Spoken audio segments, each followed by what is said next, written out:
My name is Greg Toole. I work with Craft Alliance Atlantic Association, and we are happy to present a session from Mary Jane Tops this morning that we've been very excited for and had lots of positive feedback ahead of time, even from people looking forward to it. So really hoping to have some good conversation this morning around her topic of just working on creating great retail experiences for your customers. So I want to start by acknowledging that the land that we live and work on here at Craft Alliance, based in Chibuktuk, Halifax, is actually the land, the ancestral and unceded territories of the Mi'kmaq, and the whole territory that we work with comprises all of Atlantic Canada. So we're talking about Passamaquoddy land, Wolastoqiyik, Beothuk, the Inuit of Nunatsiavut and Nunatukavut, and the Innu of Nitassinan.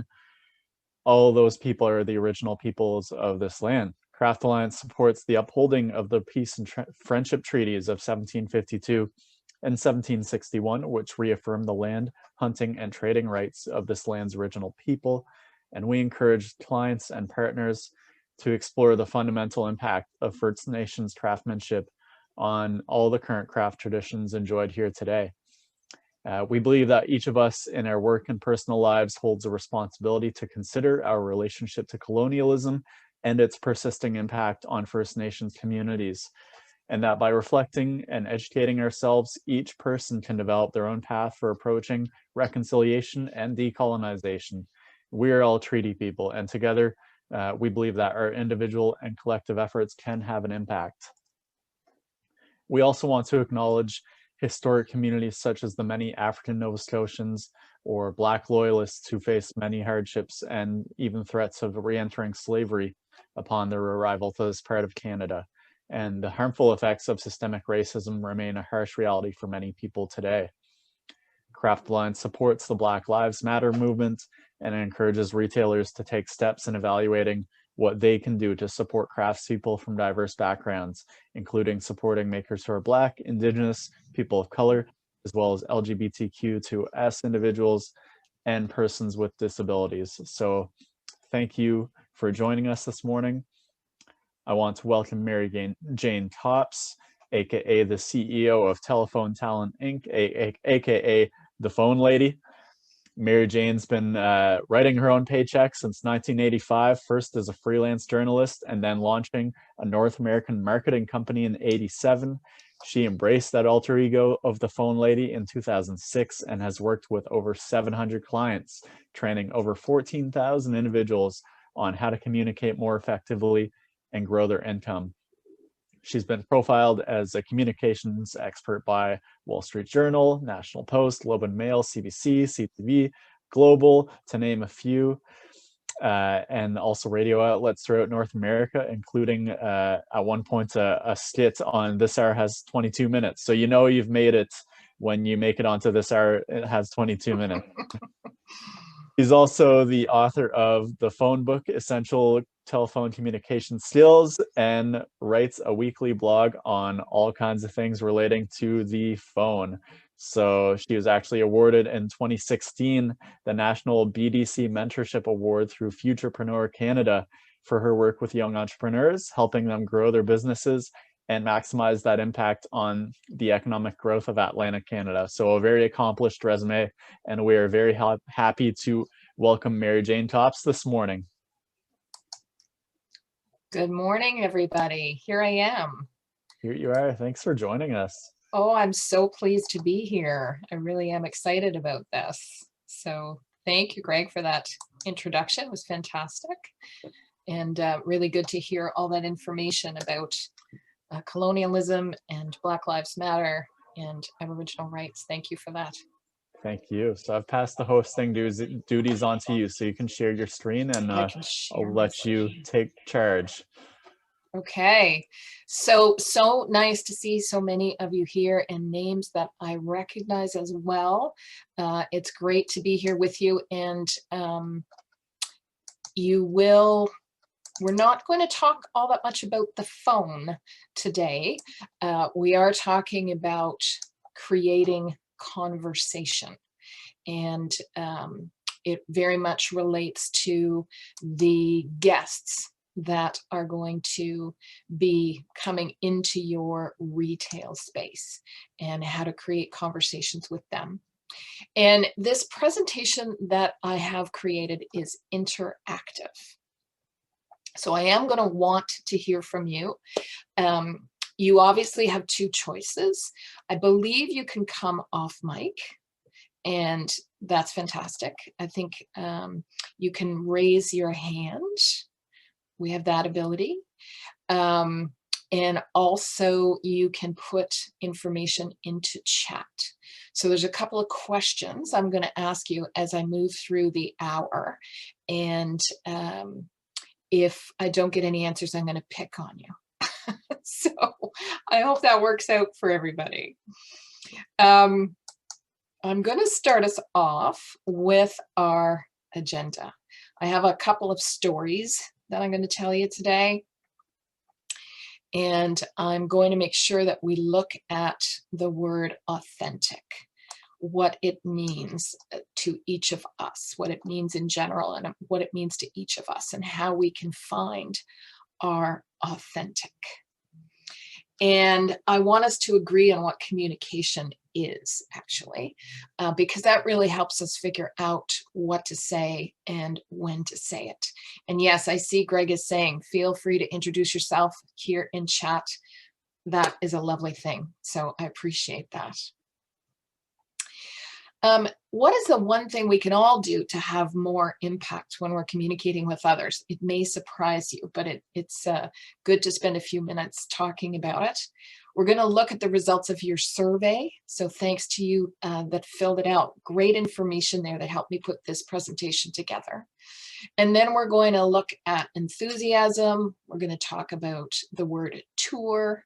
We're going to talk about education and awareness.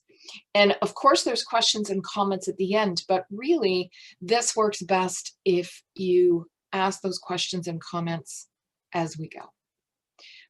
That would be fantastic. And I do a lot of these, so I know how to keep sort of one eye on the chat and one eye on the screen. So don't hesitate to use the technology. So Davida, welcome. Thank you. And Julie, thank you. And Shannon, welcome. Thanks for being here. And Dawn, thank you. All right. So I am going to start with a story. And the story goes back 2 summers ago. Obviously, it couldn't have been this past summer, where my youngest daughter was visiting, and she is a raku artist in Ontario. And so we did a tour of all kinds of studios and gift shops and so on in Nova Scotia, within driving distance of Halifax easily. So we didn't get to Yarmouth, for example, but Janet at Norton's Cove. Nice to see you, Janet. I have a wonderful drawing Janet did of my old-fashioned phone in my office. So in doing the tours of those spaces, what I noticed, and my stepdaughter's name is Nina, was that we were left alone. We really were left alone. And I do understand that philosophy, but the challenge was that a lot of the things that we were looking at, we didn't know anything about. We, certainly having her with me when we were looking at pottery, she was able to tell me a lot about the pottery we were looking at. But if we were looking at silver jewelry, or we were looking at hooked rugs, or we were looking at some amazing work, I'm not sure, well, sculpture with utensils and all kinds of other metal work. We wanted more information, but oftentimes we didn't even necessarily see anybody to speak with. And when that happens to any of you, and I really want you to put yourself in that place, I mean, even not that there's a connection between all this beautiful artwork and Canadian Tire, but there is a similarity between being left alone in Canadian Tire and being left alone looking at something that you want more information about, and not knowing where to get that information. So I want you to take that story into what we are talking about here. It has to be, it should be an experience to look at the artwork of our local artists. Whether someone purchases or not, you don't have a ton of control over that. You don't. But you can control the experience, and the experience influences whether the purchase takes place. Now, that's not 100%. Some people aren't walking into purchase. But the idea is without the experience, they definitely won't purchase. So this is really about creating an experience for each person. Now, one of the things I'm going to share with you in the survey is certainly people are reticent to sell. And I understand that. I really, really, really do. My background is English and theology. But for some reason, I became an entrepreneur and discovered that, oh my goodness, I had to sell something. And I learned how to make it my comfort zone by making sure that I was always true to myself. One of the reasons that we feel like we shouldn't sell is there are sales stereotypes out there that really are uncomfortable for us and maybe even repulsive, right? So if you think about, I don't know, Glengarry, Glenn Ross, or any of these stereotypes in movies. Some clients years ago told me that I had to watch The Wolf of Wall Street, and I did, and really regretted the waste of time I put into that. That's not who you are. And that wouldn't fairly create the right experience for what you sell either. What is going to work here is if you are yourself, if you are your original self and your genuine self.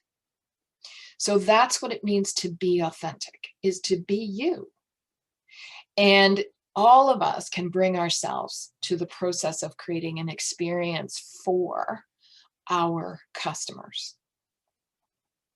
Jacqueline, welcome. Laura and Brian, welcome. So to be truly authentic, you need to find words and phrases that are going to work for you. I'm going to give you ideas today, but they're based on who I would be in the retail space. So I really want you to share ideas today, because language will come to you. Whatever words come to you in the moment as we're talking about these ideas, those are likely your authentic words. So you don't have to use mine, but your authentic words may help a colleague find their authentic words. And when the words are yours, when they belong to you, they aren't a difficulty to say. You don't need them written down. You don't need a script, and you don't need to feel like you're selling. So today, as you're choosing the words and phrases that are authentic to you, then you're going to go away and you're going to play with them. You're going to practice them until you find your authentic voice. So often when people are with me in training sessions, they'll say, well, how is it that you just do that? We ask you a question, you have the answer, you can do this really quickly. Well, I've been practicing for over 30 years. So if I had taken up the violin instead of the phone, I'd be very, very well known by now. The idea is that there isn't anything in life that we get good at, that we improve at without practicing. Everything you do well today, you practiced. And we can go back to the very beginning. We learned to walk because we practiced. So everything we do well, we do because we practice. And it's going to be the same to create these experiences, authentic experiences. You're going to have to practice. So one more little story. My retail experience is limited, but there is some.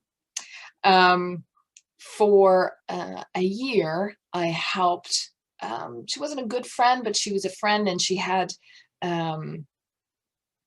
a vintage clothing store off Spring Garden Road on Breton called Dressed in Time. I believe that's what it was called.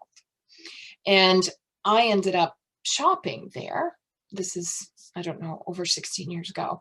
I ended up shopping there, and she needed help, and I decided to help just because I loved being around all of these wonderful vintage clothes. And what I discovered in that was you cannot improve sales if you are behind the counter.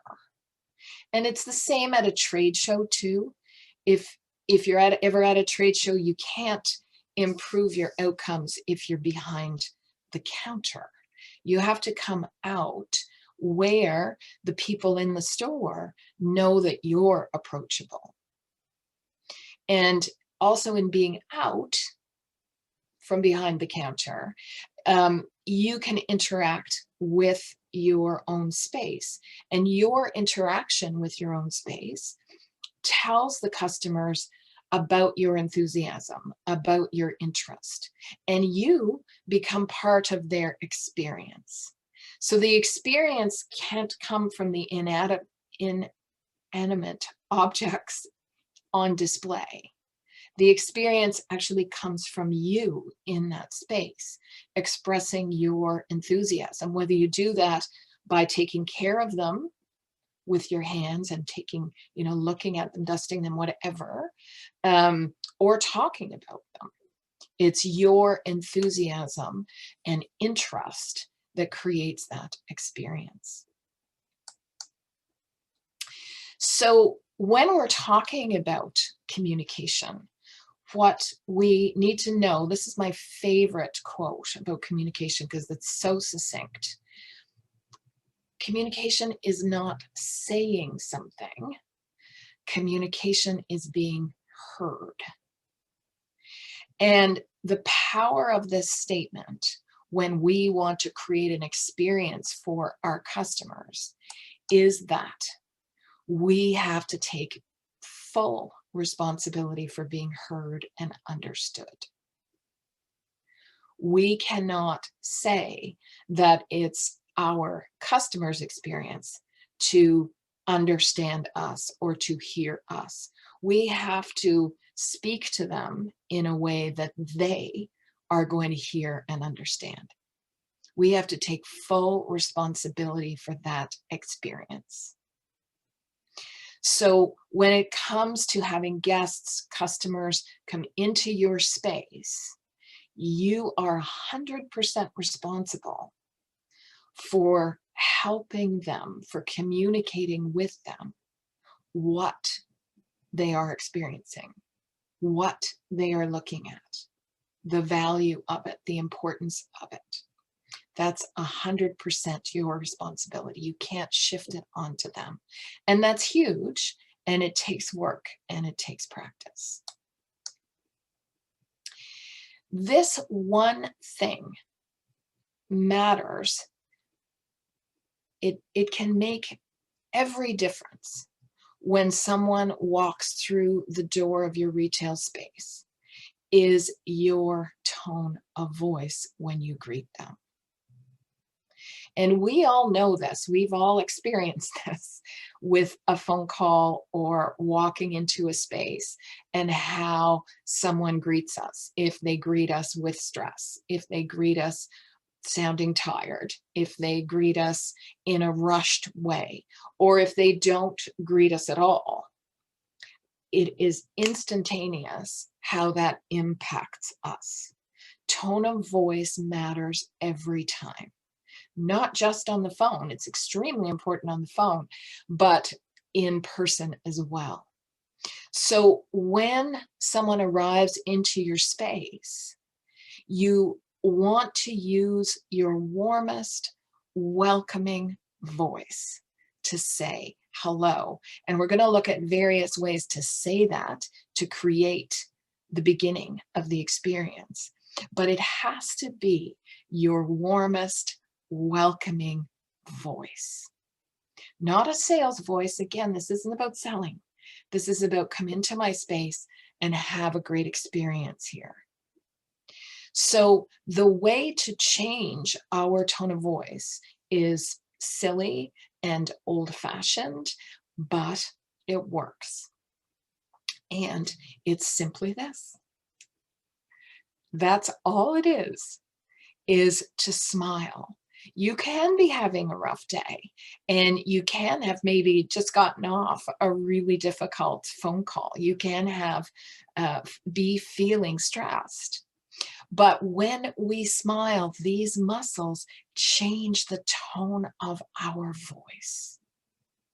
And it makes all the difference in terms of how we greet someone and how they feel welcomed into our space. So you really want to make sure that you don't sound rushed or impatient or unfriendly. You want to smile. You want to look at your guest. So sometimes you have multiple guests, and I understand that. You can still look up and say, welcome, glad you're here. Now, there's going to be COVID pandemic restrictions. I didn't get into that in my head because I'm not sure what they're going to be. So you may be letting people in. You maybe only have 8 in the store or 5 in the space. I'm not going to touch on that here.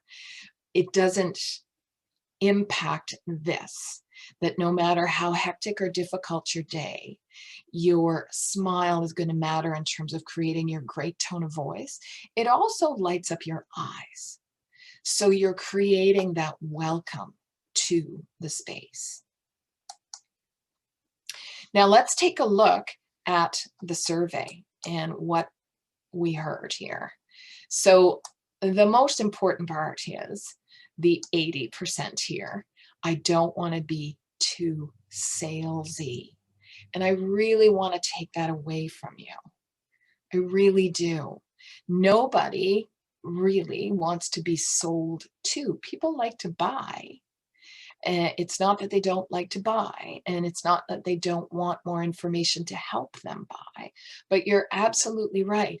If you walk into a store and somebody's really assertive or aggressive, or interrupts your train of thought, or pushes product at you that doesn't relate to what you are hoping to buy, it's not a great experience. And everything we do, we want to do it because we want it to generate referrals, and we also want people to come back again. So salesy is definitely out. It's the experience you want to create, because the experience will result in the sales. And the 40% here is I don't know what to say. So I'm going to give you some ideas for that. The 30% is I don't know where to start the conversation. You don't want to bother them. I understand all of that. So we're going to dig into all of those elements. And then some of your comments, people who want a deal or a discount, which is far less than the artist has put into a product. You feel you talk too much, trying to convince them of something. You'd love to chat, but not just to make sales. I get that. When to switch from greeting and chit chat to get to the real reason they're in the gallery to make a purchase. We're going to talk about that transition. Come across as genuine. I mean, this was the comment that made me go and really look at genuine and authentic. What is that about? And how can we each bring our authentic selves to this experience? And then to be more friendly and talkative. So how will you say welcome?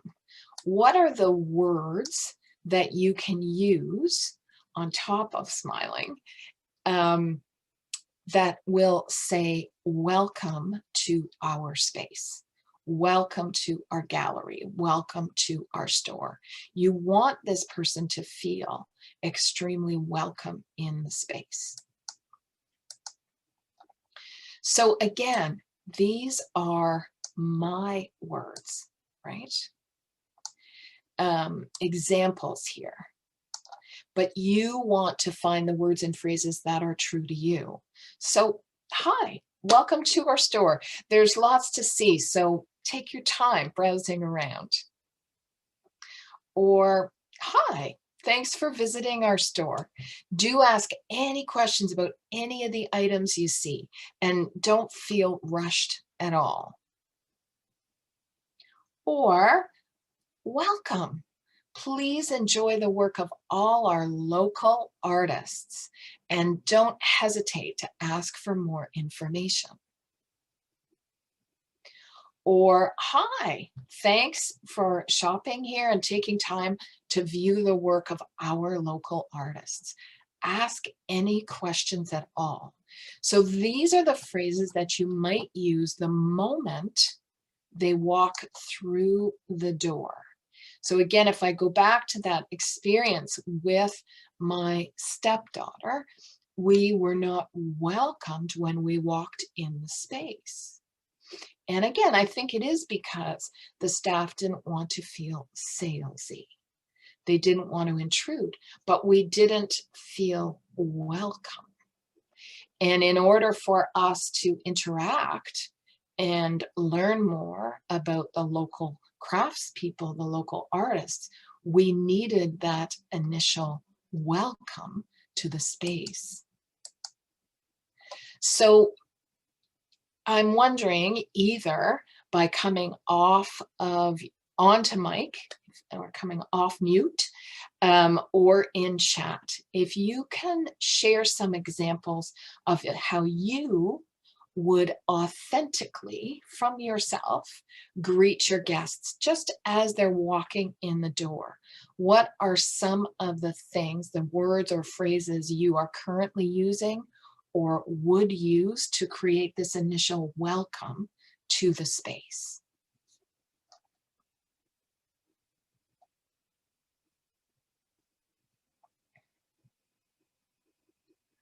Right. How do we get around the COVID protocols without sounding so wordy? Okay, great. So I'm going to go back a slide.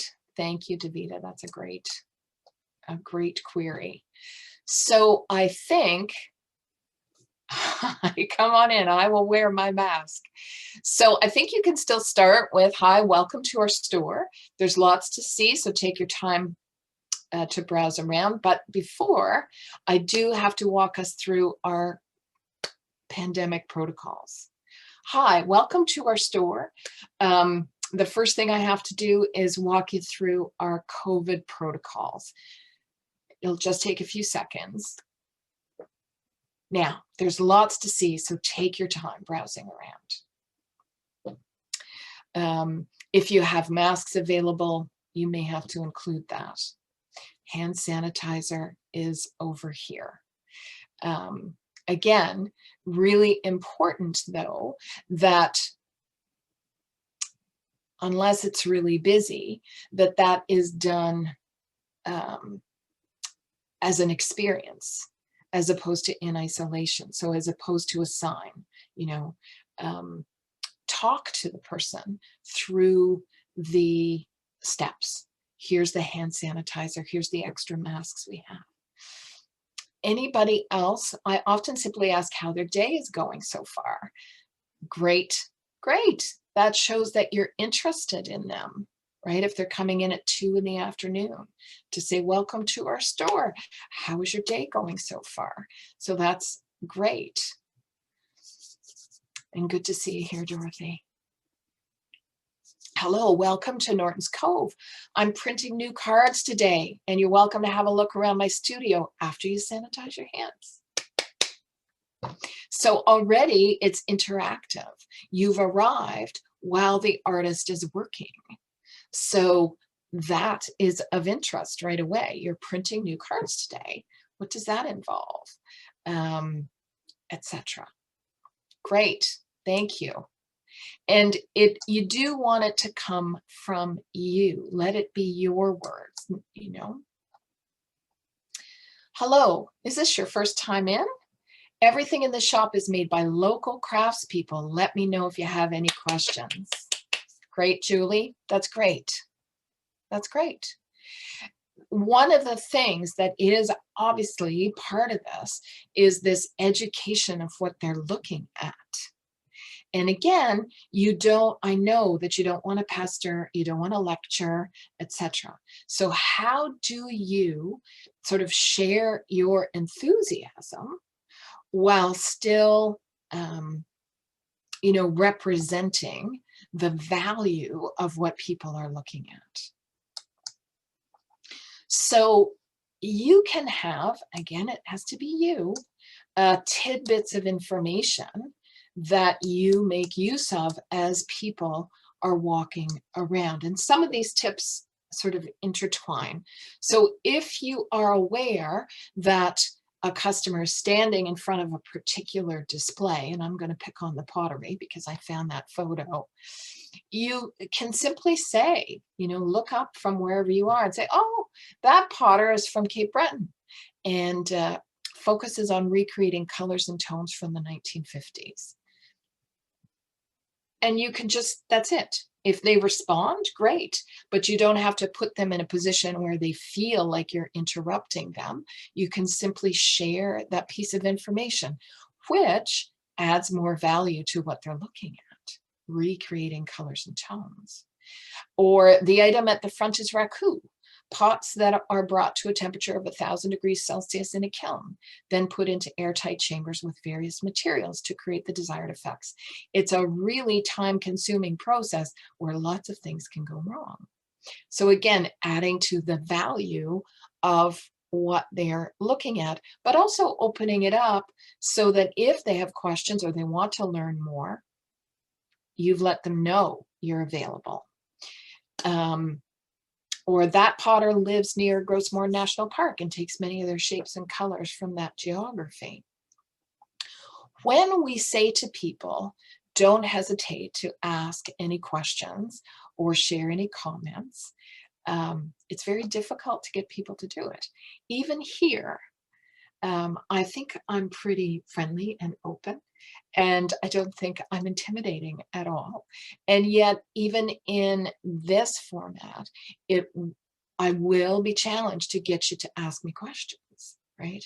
So there's something about each of us where we're uncomfortable asking questions. Sometimes it's because we don't want to feel foolish, and we'd rather somebody else ask the first question, and so on and so on. So when you can offer a tidbit of information that allows them to know, A, you've got interesting information, but B, it's okay if they ask a question. You're available. So look for opportunities to do that. Christy, I see. Just have to move this box over for me. Would you like to have a mini tour of the studio store? You're stealing words right out of my mouth. That's excellent. I like the idea of a tour, and you're going to see it show up here in the slides in a second. So off the top of your head, what are some tidbits you can share about either your own work that they're looking at, because I know some of you are the artists, or your existing artists. What are some very small phrases that come to mind right away in your own words that you could share about an existing artist? Anybody at all? Again, feel free to come off mic or put it into chat. And I'll flip back to my examples here. And again, other than the raku, I was making that up. The raku I tend to know a lot about, but yeah, what little tidbits of information come to mind for you in terms of in terms of your own artwork, or in terms of some of the artists you represent? Just pop some ideas there into chat or come off mic. The techniques used, okay, so similar to the raku, and it can be really short, so you don't necessarily want, they're looking at things, and you don't want to necessarily make them feel like you want a long conversation. As you can see, I love to paint plants and flowers. Yes, great. And Julia, you could talk about, where you find them, and if there's any colors you prefer. We have a booklet for staff with a paragraph or two about each maker we represent. This usually contains enough. Okay, fantastic. I find that letting customers know where an artist is from, I love that too. That's great. So Joel, thank you for that. And Shannon, thank you for that. Especially when they come from, Black Rock, or a place that maybe people aren't familiar with, that can expand the conversation. So the idea with the tidbit and not waiting until the customer asks a question, one, it lets the customer know you have information, right? Because sometimes they think, oh, they just sell things. They don't know, so they won't ask. But also, it helps the customer know that their questions are welcomed. And again, just use this as an example of how difficult it is to get people to ask questions or share information about themselves. Again, that quote where we started, you have to take full responsibility for great communication. You can't put any of that responsibility on them. And when we say to somebody, well, ask questions anytime, we're putting the responsibility on them. So we want to create an experience where we're interacting with them without being assertive, aggressive, or salesy, but that each of our phrases or statements or tidbits lets them know this is an experience and you are welcome to talk and ask and share. Yes, Dorothy Rosen makes those 1-footer rings in her studio right here in Halifax. You should really check out her Sunday live sessions. You can really get to know about her process and inspiration. That's great, Julie. Thank you. That's wonderful. So you have this information, right? And here's another one. I usually tell people the story behind an image, like my card with 2 hens. That image was named in remembrance of my Nan, who always called her Koopy Koopy when feeding her hens on Pincher's Island. Beautiful. I got chills right there. So the stories are yours about your process. Amos Pewter also has a store in Mahone Bay with a hands-on experience area. Not to take away from sales at our shop, but it expands the guest's experience and shows partnerships. Yep, this is all good. And again, you can just be on the other side of the space or walking behind them and share that tidbit, and it'll get a conversation started without you feeling like you're intruding. And someone's already said this, but what about offering a tour? Even if it's a small space. And again, I'm thinking about this time with my stepdaughter and how I would have loved, particularly in one space that was cut up into all kinds of different rooms, if someone had offered us a tour at the start. So how might you say that?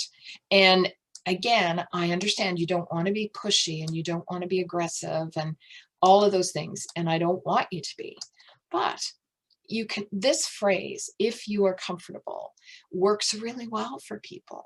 So if you're comfortable with it, I'd be delighted to give you a mini tour of our store and tell you about our artists. So they might say no. It's not personal if they say no. What you've done is you've let them know you're available. You're taking 100% responsibility for the communication. Or you could say, some of our guests really enjoy receiving a quick tour of our gallery. May I take a few moments to do this for you? Again, don't take it personally if they say no. But the ones that do, think of the experience you're going to create for them. And think of the fact that you're definitely going to make more sales if they say yes. Now, maybe it's going to be busy and you're not going to necessarily have time to do the tour, or your space is really small. Maybe you can say, this is a mini map of our gallery and it's a tour guide for you. It starts here on the right and there's bits of information on all our artists. So they can walk around and have tiny bits of information in front of them about what they are looking at, like the story about the hens. I think I have another comment here. When I had a shop years ago, I'd always make sure I had some sort of busy work at the ready for when customers were in the space. Pricing skeins of yarn at the middle counter so that I was doing something so they didn't feel watched, followed, but that I could drop it easily to help or answer questions or engage in conversation. And that's great, especially if it's if it relates to craft that you're doing it. But you're right, you don't want to look so busy that they don't feel comfortable asking you something. And yeah, you do want to educate guests about the artists and their process. And this can be a challenge because, well, there's so much to say about everybody. There's so much that goes into understanding the value of what you're looking at, right? So can you create or have the artist create tiny little cards, and I'm thinking, you know, the size of a business card, with one interesting fact about the work? For example, is there a way to put the story about the hens on a small card that is part of the display of the work, right? Can you create the same thing with a fun fact about the artist, something maybe silly, something that would spark a conversation, right? Can you say, you know, so-and-so is a painter, but was a plumber for 20 years before discovering that they love to paint? I don't know. I'm just making that up. But I must say that I recently bought earrings for a friend's birthday, and they were really unusual. And the store owner shared with me that the woman who makes them does it part-time. She's still a teacher, and that interested me, and that caused us to have a conversation. So it could just be just a fun fact that gets a conversation started. Or maybe, depending on what the artwork is, and if you're using it to really support pricing of a various piece, maybe you have a small card, and again, I'm thinking of something like that, that indicates an achievement, an honor, that their work is in the art gallery in Ontario or in Ottawa or something. Any of those small things in the National Art Gallery or, you know, something like that you could put on a small card and have as part of the display. And just one little thing. If you have room, one of the things, and it's going to seem, I think, to some of you extreme, but one of the things that my stepdaughter has done is, because raku is hard to explain what goes into it and how complicated it is, and how time consuming for one piece, how many things can go wrong and how much time and effort goes into one piece. She actually will drop off an iPad and just play over and over again the video of her out at a cabin where she has the kiln and transfers the hot pots to where there is no oxygen, and adds the horsehair and all of that. So it's on video and people can watch it as they're looking at her work. So is that even possible? And again, there may not be space for that kind of thing, but these are ideas, and these things create conversation. And these are things that you can do with the artist. You don't necessarily have to do them yourself. And you have to stay aware. So awareness, the guests' body language, the guests, if they're not speaking to you, their body language is still communicating with you throughout their time with you. Could be on YouTube. Yes, broadcast in the gallery. Great. Great. That's fantastic. And really help. And that's a great idea. So it wouldn't be just one artist. It could be revolving YouTube videos of several artists in the space. Love that idea. Love that idea.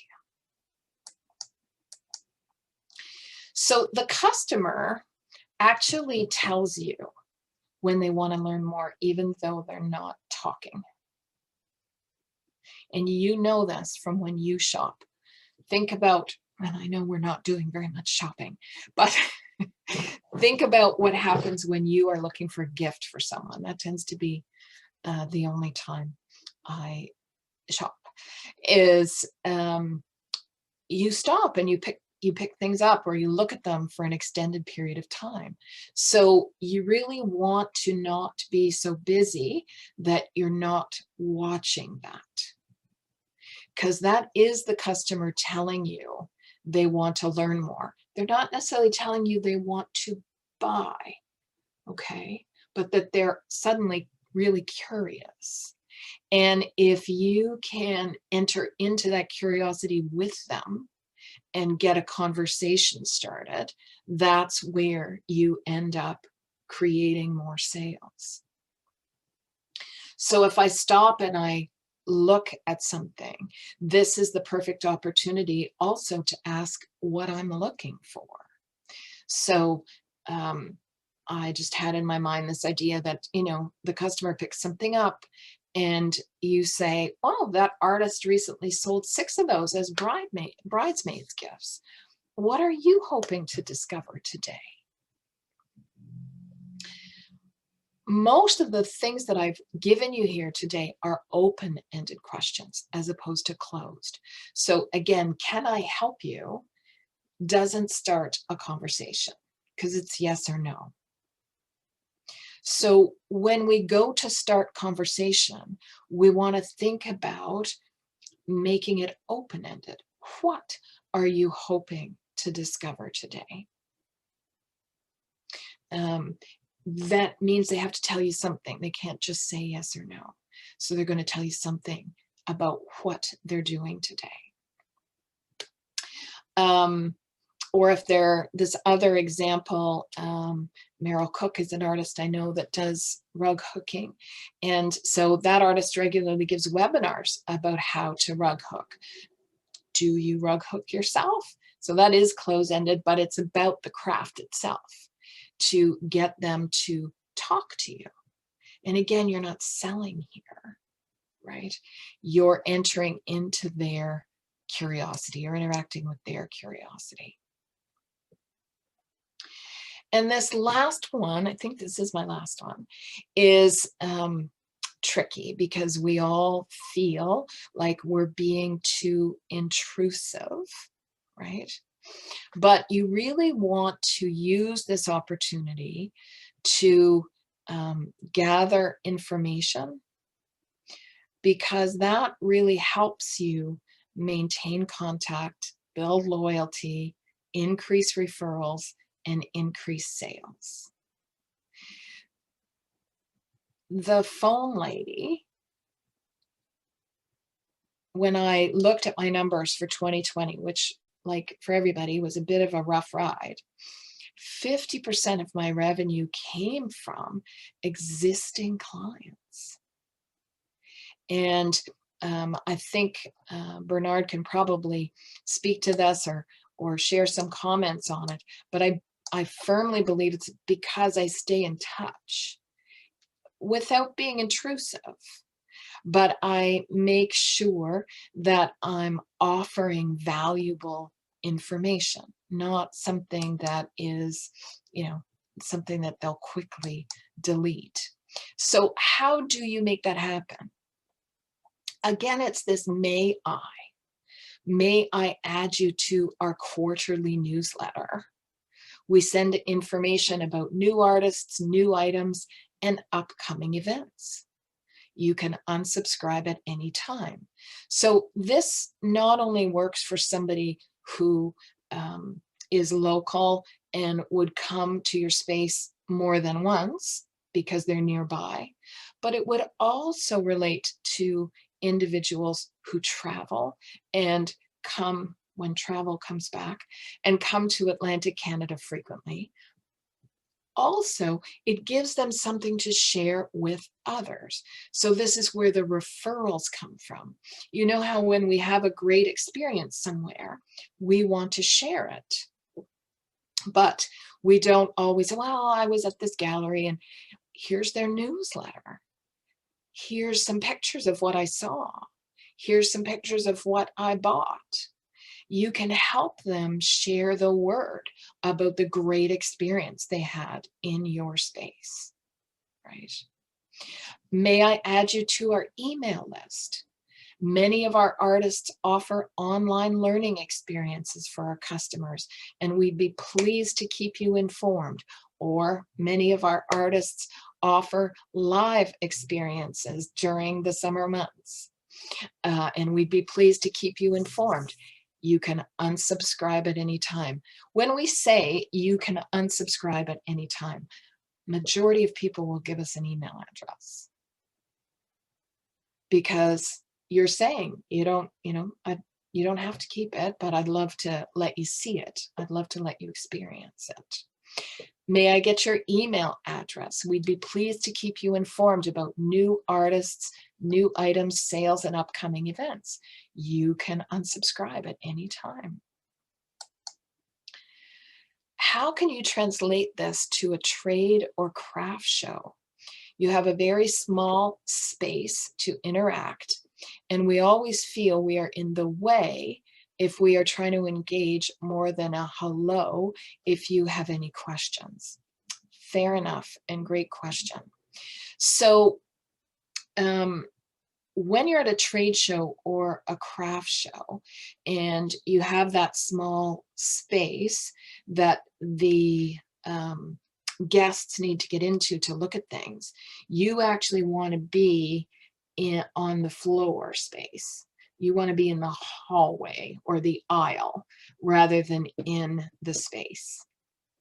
I know that sounds crazy, but you want to be in the aisle. Do not, at a trade show or craft show, stand behind your counter or sit in your chair near your table. It's exhausting, but you actually want to be standing out in the aisle and welcoming people to your space. So you're welcome to our booth.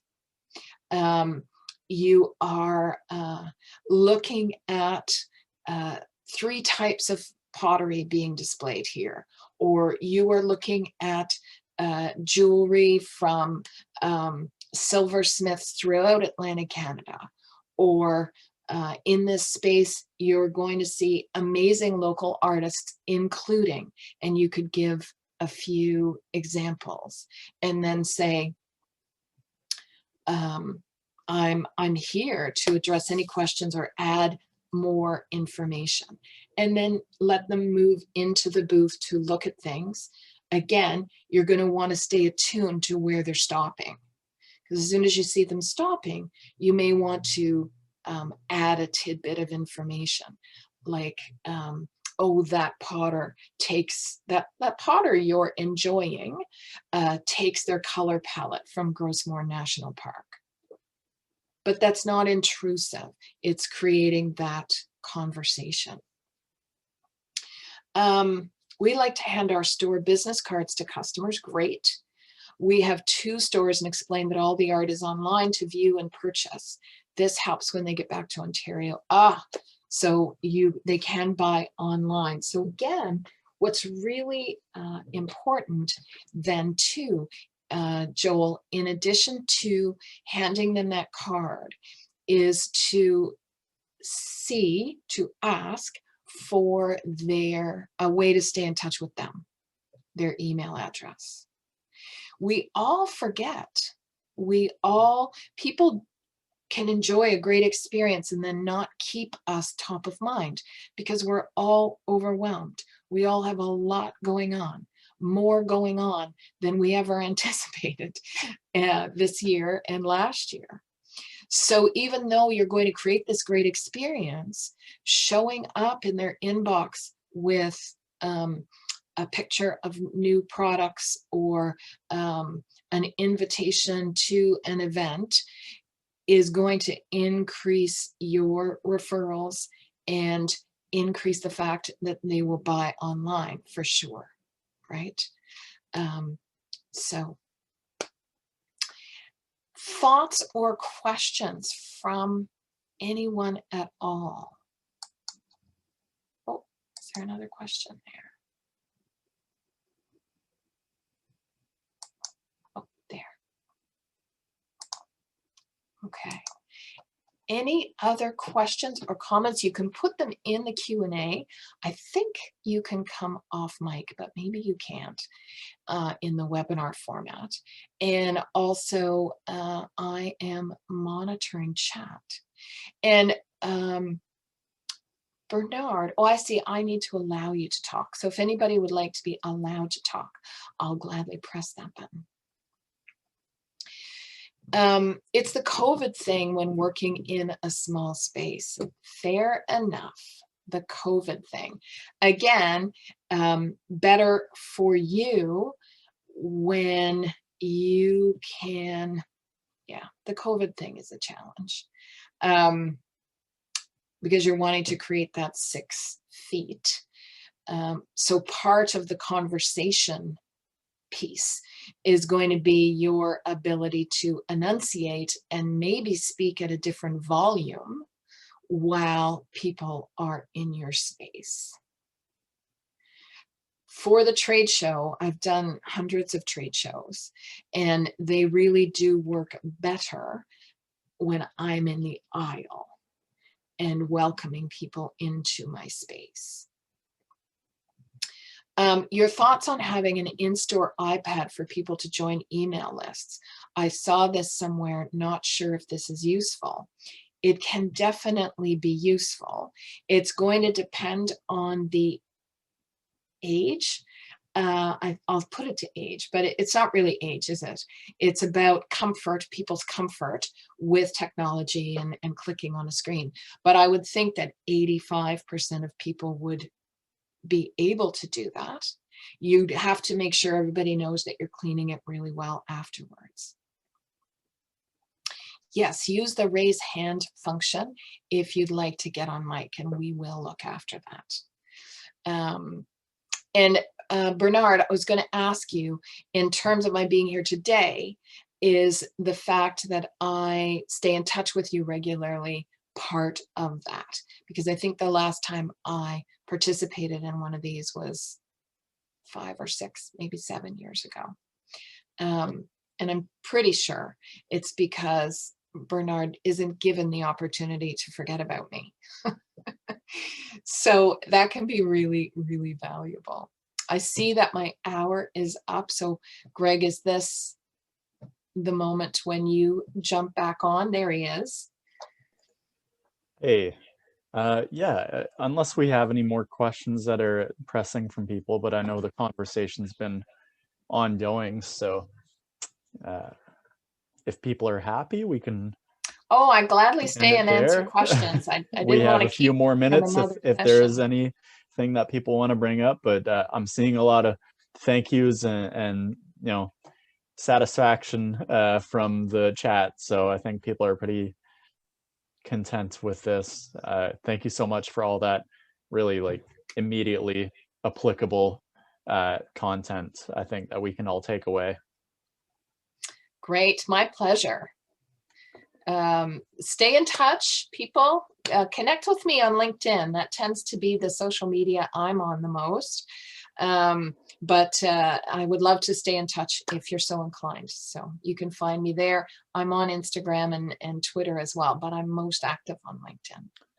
Perfect. Thank you so much. And we will be That's sending great. out surveys after each of the sessions too. So I'll just remind people to keep an eye on their inboxes for the surveys. Also want to plug this afternoon's session with Alison Knopp happening at 1 o'clock. So just an hour from now. And it's going to be about digital marketing, but beyond social media. So what are all the other things that we need to be thinking about? So I think that'll be another great session. And then immediately following that at 2:30, we're going to be presenting the Atlantic Canada Craft Awards for Excellence. So for anybody who is interested in seeing who is going to be revealed as the award winners for this year, you can register for that session. It's on the same page as all the other sessions are posted on our website. So please feel free to join us for that. Thanks again so much, Mary Jane. That was a really excellent presentation. Really appreciated. Thanks. People are looking for your Instagram handle. I think you said LinkedIn is the best way to reach you, though. Yeah, and I added, I sent it to all panelists. Sorry. Let me change that. All panelists and attendees. I'm pretty sure it's the phone lady. Would be the Instagram handle. So perfect. Yeah. Excellent. Thank you, Greg. Well, thank you so much. That was a great session. Hopefully we can have you again sometime soon. Love that. Really appreciate it. And thanks everybody for tuning in. We'll see you in an hour. Okay, take care. All right, goodbye.